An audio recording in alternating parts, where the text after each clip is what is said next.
Hello, Alex Lafkus here. Getting ready to do some streamer fishing tomorrow morning. It's midsummer. We got a cloudy day coming in. So we're going to go try gunning a little bit. Small stream fishing where it's cold. Usually your best opportunity for volume of fish. Sometimes you get a nice one thrown in the mix as well. A lot of fun to do. It's a 6 weight day tomorrow. 150 grain Rio DC 24-foot sink tip. Short leader, I'm going to be running about a 4-footer Maxima butt section chameleon, 25 to 20 with a 14-pound tippet section. It's fluorocarbon. Connection knot is a Crazy Alberto, which is a great knot, worth learning if you haven't. But it's been the best connection I've had from mono to fluoro. A lot of the stuff tomorrow, in the summer we're dealing with warmer water temps. We're post heck, so hopefully fish are ready to feed. You can get away with a little faster retrieve. I use a lot more unweighted flies when possible. A standard black ghost works great. We'll probably throw a little bigger stuff just to see what we can get them on, and if we got to keep going down, we will. We're gonna have clouds tomorrow. So I'll probably be in I'll try the white and olive. That's just a small flash monkey with a little wiggle tail on it. Same thing with a little mini brush head deceiver, a little wiggle tail, not much buck hair and a little brush. It'll get down. Gives enough of a profile to get fish into it, but it's really easy to cast. It'll get down a little quicker. Another thing that works really good in the summer too is deer hair. It's a little more aggressive, little vibration, a little vibration, not much, but it's something. It'll push, dart around for you. There's the old school bow bugger or woolly sculpin, whatever you want to call it.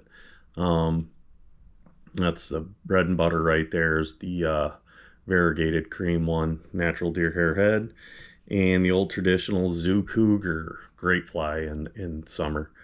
So as you see, a lot of unweighted stuff, deer hair. A lot of times I will do, if I have a sunny day, I really like a sparkle minnow. Very effective fly.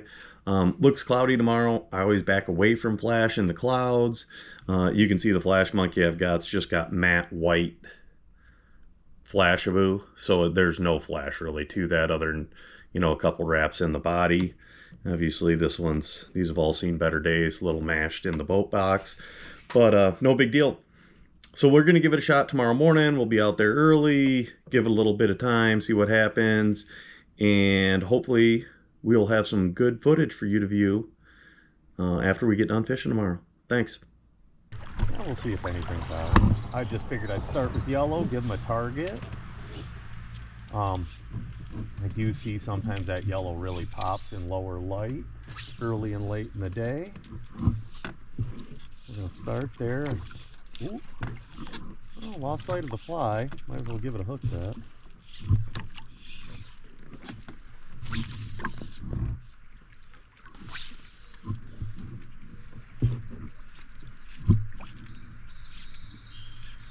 A couple things I really like to do in smaller rivers is you're going to do a lot of roll casting, and when you're doing that, keep that in mind. If you're going to the right side of the boat or the right side of your body, you're going to want to roll cast over your left shoulder so that you're not hitting the rod when you come through. That'll save you a little headache. But these narrow rivers are tough, so you always have to be conscious of your back cast. So a lot of times I'm going to look back, find my opening in the trees, and then cast it out. A lot of backhands, a lot of different angles. I have a lot of clients who really have a good forehand but don't have a good backhand, and I don't think they realize how limiting that is when you're fishing. Sometimes there's pockets you really want to hit that you can only get in there with a backhand. So just getting comfortable with that's going to put a lot more fish in the boat over a year.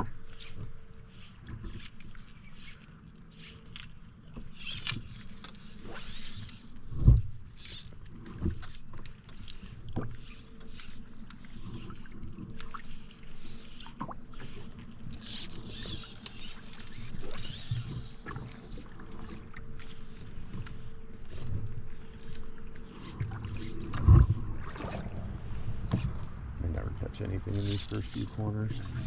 Too close to public access. Man, I saw that fly move and get kicked sideways there, so might as well give it a hook set. It usually doesn't just do that on its own. Oh, there he is, little guy. Okay. Yeah, that'll do it.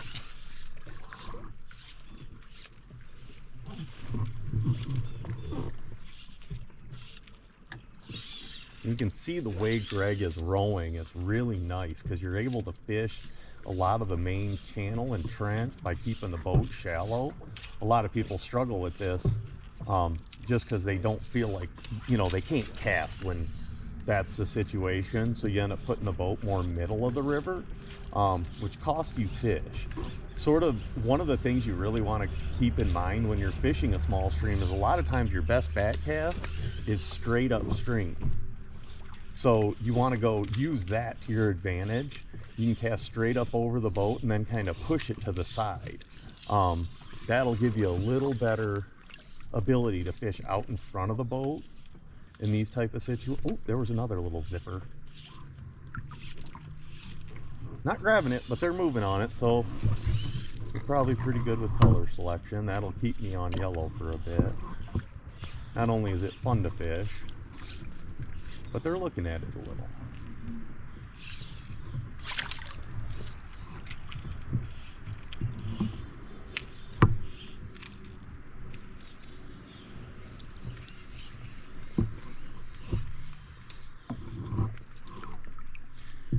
One of the things I think is really important too when you're doing this streamer fishing stuff is crossing the seams. You know, you can tell you always want to kind of either get right next to the wood, or when you have a big open trench with a seam, you want to be over the seam. A lot of those fish, you know, you got to think about where you see those fish rise. And, you know, typically it's right on the inside and just a little off current. So you want to be able to present your fly through those areas where you know that there's potentially more of those fish living. One of the most important things that in streamer fishing is making sure you're casting with a tight line. That allows you to move the fly. The last cast I was over the wood, but since I had a tight line when it landed, I was able to pull that fly over it without getting hung up. You know, that's a lot of that's a product of not casting too hard and letting your line shock. And it's also going slower and letting that line really extend behind you and getting full extension.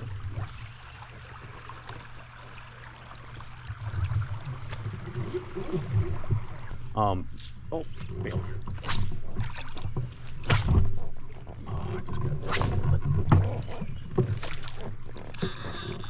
That technique will save you a lot of spots over the course of the year. The key is to let the line land on the back side of the log, then pull it when the line hits the water, and that creates the tension you need to pull the hook back out the way it came in.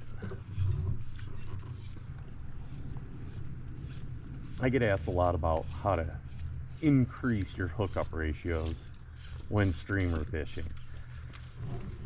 You're going to miss fish streamer fishing. That's kind of part of the deal. There's a few things that can really help you though. One, consider the gauge and hook you're using.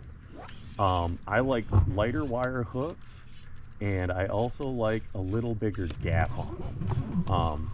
Probably the best hooking hook I've ever used is a Tiemco 8089, which is that super light wire bass bug hook. I don't like it because it's super light wire, and eventually you'll start breaking hooks. So I've kind of adjusted, and I use a lot more B10S's, but I don't go over a size 1 for trout typically. They get a little thick in the gauge. The other thing you can do is something I touched on earlier, which is landing your cast with a straight line. When you're streamer fishing, slack is your enemy. So the tighter you are, the better chance you have to get a good hook set. You know, I think one of the biggest things too that people probably neglect a lot is rod angle. I see a lot of people doing sort of that jerk strip and they end up over here. And when you do that, I mean, you get great action on your fly. you're just not, your hookups go way down. You're in a terrible position to get them to go. To get them to get hooked. So I see the jerk strip fail a lot, and I've seen that for years. So I'm going to try to get more of my action with the rod pointed down the line, you know, not necessarily at the fly, but where the line is entering the water. And that allows me to have more direct contact. And then the power of the hook set is going to come from pulling on the line versus, you know, hoping your little fly rod can penetrate the hook. Ooh, there's a little chaser. You didn't want it. Versus, you know, being out of position and having your rod way over here and you're trying to set the hook. So, you know, that's one thing. If I need to give it more action, I'm going to pop that rod and wiggle it with it more in a straight line so that I just stay in a little better position to set the hook. Up in the gravel, around the gravel. Jumper.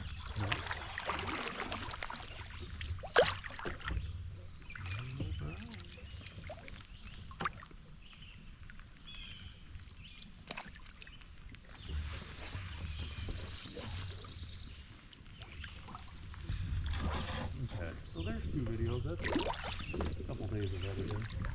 Oh, there we go. A little better fish. Butter.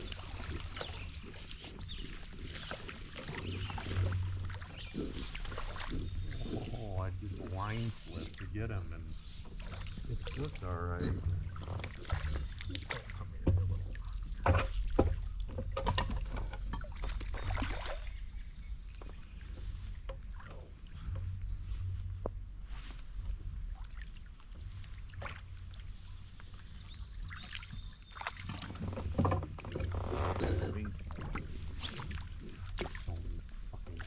Like it's not a bad.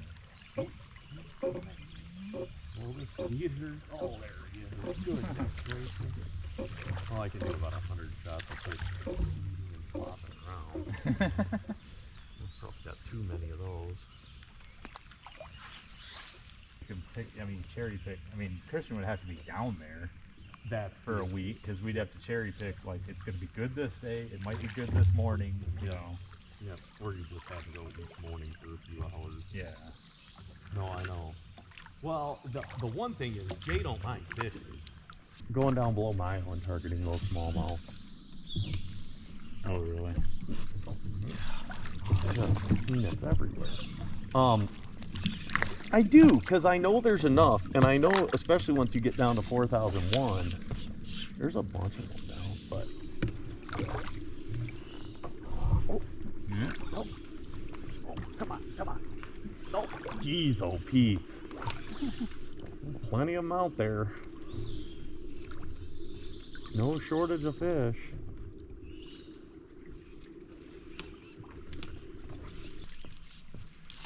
Yeah, and I gotta figure out how to put stills in. Oh, when you're Editing, yeah. Super easy. Okay, okay, that's good. That's good. Because, like, I think, well, Christian said You just that, import them just like footage. You know, Okay, coming as okay. a still, and when you drop it on your timeline, I think it defaults them to 4 seconds. oh, okay, that's about right then, isn't it? Another little bit. You can just drag it longer or shorter.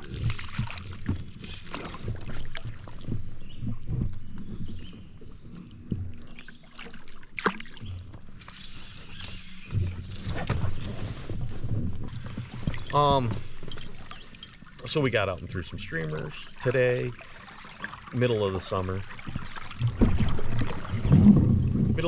Streamer fishing, a lot of fish, a lot of activity. Threw a lot of the 4-inch stuff to start, wasn't great. Switched to the little black ghost, which is barely hanging on. Moved a ton of fish. I couldn't even guess. 50. I mean, over almost every cast, you're seeing something. You know, you're not getting giant fish, but there is opportunity to. But a lot of fish, a lot of fun. Throwing a little 6-weight with a little sink tip. You know, hope you learned something. Don't forget to like and subscribe. And feel free to shoot any questions if there's anything else you need me to touch on, and we'll be sure to do a video on it. Thanks.